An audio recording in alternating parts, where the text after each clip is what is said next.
નમસ્તે દીકરીઓ, શ્રી નંદકુરબા ક્ષત્રિય કન્યા વિદ્યાલયના લાઈવ ક્લાસમાં આપનું સ્વાગત છે. ધોરણ 10 વિષય ગણિત પ્રકરણ 8 ત્રિકોણમિતિનો પરિચય. આપણે આમાં ત્રિકોણમિતિય ગુણોત્તરના 0, 30, 45, 60 અને 90 ના ખૂણાને ઉપયોગ કરીને કિંમત શોધોના દાખલા ગણતા હતા. એમાં આજે આપણે આ એક દાખલો કિંમત શોધોનો બીજો કરવો છે. તમને આ રકમ આપેલી છે. ફરીવાર એકવાર આ ટેબલ તમારે પાકું કરી નાખવાનું છે. જ્યારે પણ દાખલા હોય ત્યારે ટેબલ પહેલા લખી નાખવાનું. તો આપણે આની કિંમત મૂકતા જઈએ. રકમ છે 5 cos સ્ક્વેર 60. ટેબલમાં જો cos અને cos 60 એટલે કેટલા? 1/2. 5 cos સ્ક્વેર 60 1/2 આખા કૌંસનો વર્ગ. હવે જોઈને કયો જોઈએ? sec 30 sec અને એની સામે 30 2/વર્ગમૂળ 3 2/વર્ગમૂળ 3 આખા કૌંસનો વર્ગ. અને જોવો જોઈએ tan 45 કેટલું? 1 નો વર્ગ. પછી છે sin 30 sin અને 30 કેટલું છે? 1/2 1/2 નો શું લખી નાખશું? વર્ગ. અને cos 30 જોવો જોઈએ કેટલા છે? cos 30 બરાબર તો કે cos અને 30 વર્ગમૂળ 3/2. એટલે મેં શું કર્યું? બધાની કિંમત ટેબલમાંથી મૂકી દીધી. હવે એનું સાદુરૂપ આપીએ તો પહેલું 5 1/2 એટલે હું શું લખી શકું? 1/4 વત્તા 2 નો વર્ગ એટલે 4 અને અહીંયા ગુણાકારમાં 4 છે તો ચોકે 16 અને છેદમાં જોવો જોઈએ વર્ગમૂળ 3 નો વર્ગ કેટલા થશે? આખા 3 ઓછા 1. છેદનું સાદુરૂપ આપીએ 1/4 વત્તા 3/4. અહીંયા વર્ગમૂળ છે એ કેવા થઈ જશે? વર્ગમૂળ 3 નો વર્ગ એટલે આખા 3 3/4. તો હવે અંશ માટે જોવો 5 એકા 5 5/4 વત્તા 16/3 ઓછા 1 છેદમાં 3 ને 1 4 4 ભાગ્યા 4 એટલે કેટલા? 1. તો 1 કાંઈ લખવાની જરૂર છે નહીં. એટલે હવે હું ખાલી આટલું જ મારે સાદુરૂપ આપવાનું છે. તો એટલાને હું પહેલા લખી નાખું એટલે ખબર પડે. બરાબર. હવે આમાં હું છે 1 નો લખું તો પણ ચાલે. હવે આનો લસા લઈ લઈએ. લસા એટલે સામે ચોકડી ગુણાકાર 5 તેરી 15 16 ચોકું 64.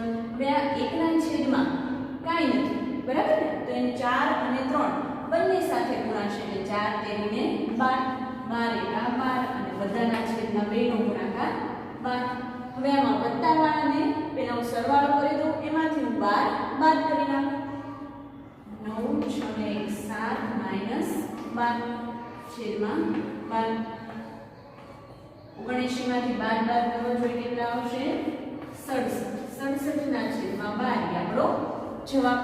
શું હતું? તો કે આપેલી આ જે રકમ હતી એમાં આપણે ત્રિકોણમિતિય ટેબલનો ઉપયોગ કરી કિંમત મૂકી અને સાદુરૂપ આપવાનું છે. બરાબર. લખી નાખો આખો વ્યવસ્થિત.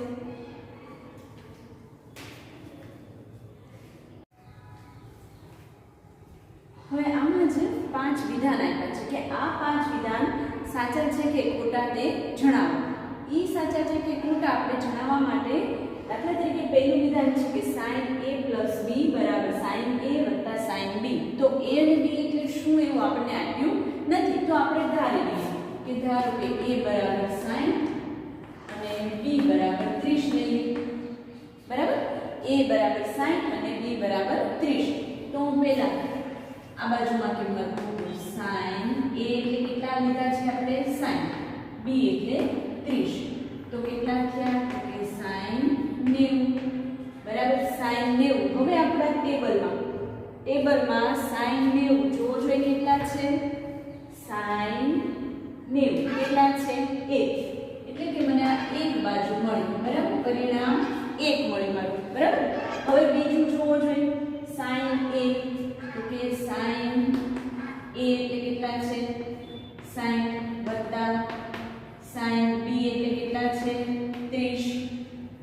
હવે sin 60 એટલે જુઓ રકમમાં આપણા ટેબલમાં sin 60 વર્ગમૂળ 3/2.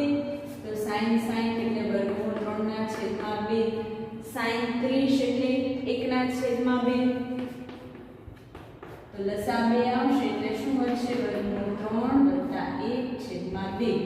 તો જુઓ જોઈએ પરિણામ 1 અને 2 સમાન આવે છે? નથી આવતા. પરિણામ અને આપણે 1 કહીએ અને 2 કહીએ, 1 અને 2 સમાન નથી. માટે આપેલ વિધાન કેવું છે? આ વિધાન કેવું છે? પહેલું વિધાન ખોટું છે. બરાબર?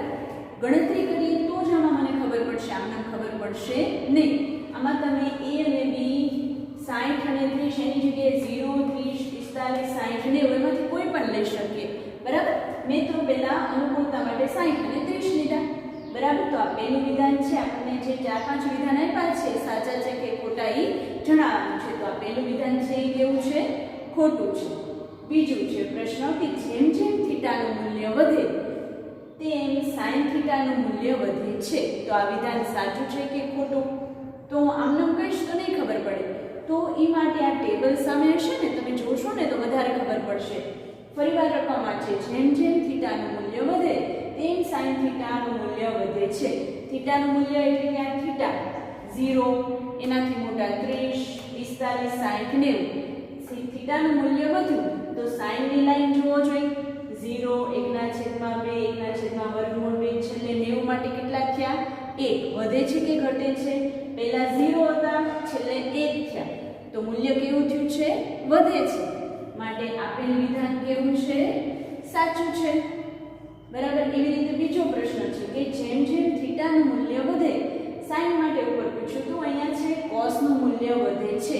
તો હવે પાછું જુઓ આપણા ટેબલમાં, આમને નહીં ખબર પડે, તમે ટેબલમાં જોશો તો તમને વધારે ખબર પડશે. cos માટે જુઓ, cos 0 એટલે 1 છે અને છેલ્લે cos 90 તો કેટલા આવ્યા? 0. તો વધે છે. આપણને શું કીધું છે કે થીટાનું મૂલ્ય વધે તો cos નું મૂલ્ય વધે છે. તો વધે છે? નથી વધતું. તો આપેલ વિધાન કેવું બનશે? ખોટું. બરાબર? એમાં બીજો પ્રશ્ન છે થીટાના દરેક મૂલ્ય માટે sin અને cos થીટા બંને સમાન થાય છે. હવે જોવો જોઈએ થીટાના દરેક મૂલ્ય માટે એટલે શું? sin 0 હોય ત્યારે અહીંયા જવાબ કેટલો છે? 0. cos 0 તો 0 છે? નથી. બધા મૂલ્ય માટે નથી, એક જ મૂલ્ય માટે છે. કયા એક મૂલ્ય માટે? તમે જોઈ શકો છો 45. sin 45 તો પણ 1/2, cos 45 તો પણ 1/2. પણ અહીંયા આપણને એમ કીધું છે કે દરેક મૂલ્ય માટે કિંમત સરખી થાય છે. તો દરેક મૂલ્ય માટે થતી નથી. માટે આ વિધાન કેવું છે? ખોટું. બરાબર? એની પછીનો છેલ્લો પ્રશ્ન, જો a બરાબર 0 માટે cot a અવ્યાખ્યાયિત છે. એટલે મારે કયું ત્રિકોણમિતિય મૂલ્યની લાઈન જોવાની? cot.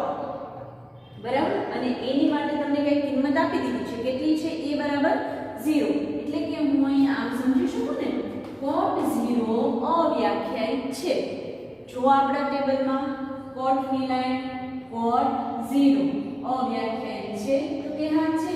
તો વિધાન કેવું છે? સાચું. બરાબર? તો એ માટે મને આ ટેબલ છે વ્યવસ્થિત યાદ રહેવું જોઈએ. લખી નાખો બધું વ્યવસ્થિત.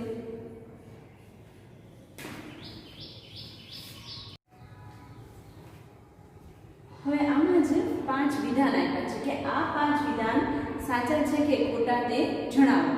એ સાચા છે કે ખોટા આપણે જણાવવા માટે દાખલા તરીકે પહેલું વિધાન છે કે sin a + b બરાબર sin a + sin b. તો a અને b એટલે શું એવું આપણને આપ્યું નથી. તો આપણે ધારી લઈએ કે ધારો કે a બરાબર 60 અને b બરાબર 30 લઈએ. બરાબર? a બરાબર 60 અને b બરાબર 30. તો હું પહેલા આ બાજુમાં કિંમત મૂકું. sin a એટલે કેટલા લીધા છે આપણે? 60. b એટલે 30. તો કેટલા થયા? તો કે sin 90. બરાબર? sin 90. હવે આપણા ટેબલમાં sin 90 જોવો જોઈએ કેટલા છે? sin 90 કેટલા છે? 1. એટલે કે મને આ એક બાજુ મળી. બરાબર? પરિણામ 1 મળી મારું. બરાબર? હવે બીજું જોવો જોઈએ sin a. તો કે sin 90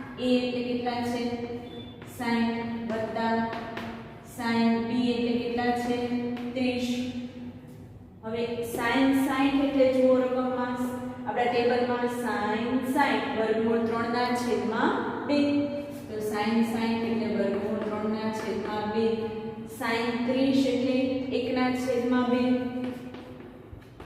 તો લસા 2 આવશે એટલે શું વધશે વર્ગમૂળ 3 + 1 છેદમાં 2 તો જુઓ જોઈએ પરિણામ 1 અને 2 સમાન આવે છે નથી આવતા પરિણામ અને આપણે 1 કહીએ અને 2 કહીએ 1 અને 2 સમાન નથી માટે આપેલ વિધાન કેવું છે આ વિધાન કેવું છે પહેલું વિધાન ખોટું છે બરાબર ગણતરી કરીએ તો જ આમાં મને ખબર પડશે આમને ખબર પડશે નહીં આમાં તમે a અને b 60 અને 30 એની જગ્યાએ 0 30 45 60 ને એમાંથી કોઈ પણ લઈ શકીએ બરાબર મેં તો પહેલા અનુકૂળતા માટે 60 અને 30 લીધા બરાબર તો આ પહેલું વિધાન છે આપણને જે 4-5 વિધાન આપ્યા છે સાચા છે કે ખોટા એ જણાવવાનું છે તો આ પહેલું વિધાન છે એ કેવું છે ખોટું છે બીજું છે પ્રશ્ન કે જેમ જેમ થીટાનું મૂલ્ય વધે તેમ sin થીટાનું મૂલ્ય વધે છે તો આ વિધાન સાચું છે કે ખોટું તો આમને કહીશ તો નહીં ખબર પડે તો એ માટે આ ટેબલ સામે હશે ને તમે જોશો ને તો વધારે ખબર પડશે ફરીવાર લખવામાં છે જેમ જેમ થીટાનું મૂલ્ય વધે તેમ sin થીટાનું મૂલ્ય વધે છે થીટાનું મૂલ્ય એટલે કે આ થીટા 0 એનાથી મોટા 30 45 60 90 થીટાનું મૂલ્ય વધ્યું તો sin ની લાઈન જોવો જોઈએ 0 1/2 1/√2 છેલ્લે 90 માટે કેટલા થયા 1 વધે છે કે ઘટે છે પહેલા 0 હતા છેલ્લે 1 થયા તો મૂલ્ય કેવું થયું છે વધે છે માટે આપેલ વિધાન કેવું છે સાચું છે બરાબર એવી રીતે બીજો પ્રશ્ન છે કે જેમ જેમ થીટાનું મૂલ્ય વધે sin માટે ઉપર પૂછ્યું તો અહીંયા છે cos નું મૂલ્ય વધે છે તો હવે પાછું જુઓ આપણા ટેબલમાં આમને નહીં ખબર પડે તમે ટેબલમાં જોશો તો તમને વધારે ખબર પડશે cos માટે જુઓ cos 0 એટલે 1 છે અને છેલ્લે cos 90 તો કેટલા આવ્યા 0 તો વધે છે આપણને શું કીધું છે કે થીટાનું મૂલ્ય વધે તો cos નું મૂલ્ય વધે છે તો વધે છે નથી વધતું તો આપેલ વિધાન કેવું બનશે ખોટું બરાબર એમાં બીજો પ્રશ્ન છે થીટાના દરેક મૂલ્ય માટે sin અને cos થીટા બંને સમાન થાય છે હવે જોવો જોઈએ થીટાના દરેક મૂલ્ય માટે એટલે શું sin 0 હોય ત્યારે અહીંયા જવાબ કેટલો છે 0 cos 0 તો 0 છે નથી બધા મૂલ્ય માટે નથી એક જ મૂલ્ય માટે છે કયા એક મૂલ્ય માટે તમે જોઈ શકો છો 45 sin 45 તો પણ 1/√2 cos 45 તો પણ 1/√2 પણ અહીંયા આપણને એમ કીધું છે કે દરેક મૂલ્ય માટે કિંમત સરખી થાય છે તો દરેક મૂલ્ય માટે થતી નથી માટે આ વિધાન કેવું છે ખોટું બરાબર એની પછીનો છેલ્લો પ્રશ્ન જો a = 0 અંશ માટે cot a અવ્યાખ્યાયિત છે એટલે મારે કયું ત્રિકોણમિતિય મૂલ્યની લાઈન જોવાની cot બરાબર અને a ની માટે તમને કઈ કિંમત આપી દીધી છે કેટલી છે a = 0 એટલે કે હું અહીં આમ સમજી શકું ને cot 0 અવ્યાખ્યાયિત છે જો આપણા ટેબલમાં cot ની લાઈન cot 0 અવ્યાખ્યાયિત છે તો કે હા છે તો વિધાન કેવું છે સાચું બરાબર તો એ માટે મને આ ટેબલ છે વ્યવસ્થિત યાદ રહેવું જોઈએ લખી નાખો બધું વ્યવસ્થિત